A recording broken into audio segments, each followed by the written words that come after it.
Hello friends! Today you will need a paper plate, washable paint and a paintbrush, scissors, several sheets of colorful paper, a stapler, double-sided tape, googly eyes, and if you have a red balloon you can use that too. So what you're going to do first is paint your paper plate brown. When that dries, you're going to cut out the middle of your paper plate.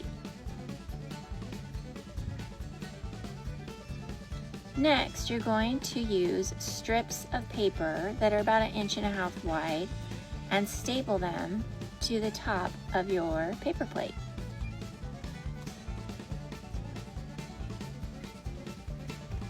When that's done, you can make your turkey face. You can cut a circle out of the brown paper, add a triangle that is orange for the beak, put on your googly eyes, and if you have a red balloon, you can use it here. Then you can use double-sided tape, glue, or staple your turkey head to the bottom of your paper plate. And there you go, there's your finished craft.